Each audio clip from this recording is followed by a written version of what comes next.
Hi hello welcome to TV health channel.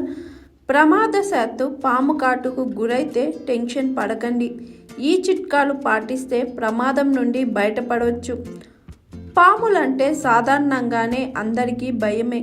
కొన్ని రకాల పాములు కాటేస్తే క్షణాల్లో ప్రాణాలు పోయే ప్రమాదం ఉంటుంది. అందుకే పాములను చూసినా, పాము పేరు వినిపించినా చాలామంది భయంతో పరుగులు తీస్తారు. అక్కడెక్కడో పాము ఉందని తెలిస్తే చాలు, ఇక్కడి నుంచే పరుగులు పెడతారు. ఇక పామును దగ్గరగా వచ్చిందంటే కొందరు ఆ భయంతోనే చనిపోతూ ఉంటారు.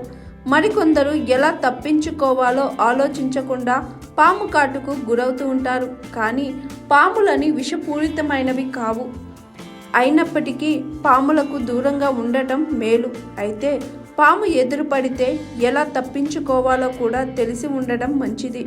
విషపూరిత పాము కాటుకు గురైతే ఏం చేయాలి, పాము ఎదురు పడితే ఎలా తప్పించుకోవాలో చూద్దాం.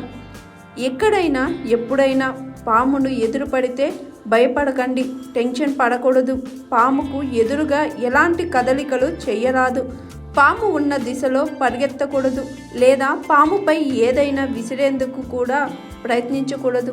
మీరు వాటిని ఇబ్బంది పెట్టకుండా ఉన్నంత వరకు అవి మనకు ఎలాంటి హాని చేయవని చెబుతున్నారు. ప్రశాంతంగా ఉండి దానికి దారిని కల్పిస్తే వాటంతటా అవే వెళ్ళిపోతాయి.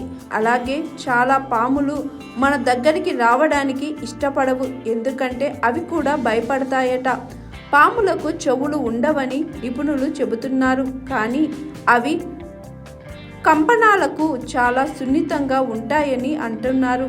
అలాంటప్పుడు పెద్ద శబ్దాలు పాము నిశ్శబ్ద ప్రదేశానికి పారిపోయేలా చేస్తుంది.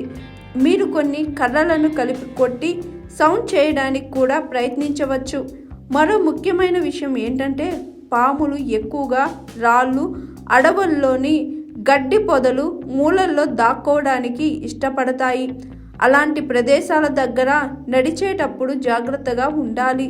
అలాంటి ప్రదేశాలను క్లీన్ చేస్తున్నప్పుడు కూడా జాగ్రత్తగా చూసుకొని చెయ్యాలి. ప్రమాదశాత్తు పాము కాటుకు గురైన వ్యక్తి టెన్షన్ పడకుండా చూసుకోవాలి. శరీరాన్ని ఎక్కువగా కదపకూడదు, పరిగెత్తకూడదు. ఇలా చేస్తే గుండె కొట్టుకునే వేగం పెరుగుతుంది. అప్పుడు విషం వేగంగా శరీరం అంతా వ్యాపిస్తుంది. అందుకే టెన్షన్ పడకుండా ధైర్యంగా ఉండాలి.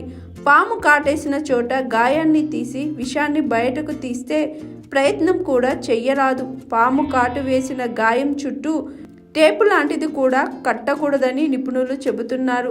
సాధ్యమైనంత త్వరగా దగ్గరలోని ప్రభుత్వ ఆసుపత్రికి వెళ్ళాలని చెబుతున్నారు. అంతేకాని మంత్రాలు, చెట్ల మందులను ఆశ్రయించరాదని చెబుతున్నారు నిపుణులు. హాయ్ ఎవ్రీవన్, నేను మీ Pavani. Please like, share and subscribe TV. Hi, I'm Jyoti Singh. Please like and subscribe TV channel. అందరికీ నమస్కారం, నా పేరు Sambit. Please like and subscribe TV. Thank you.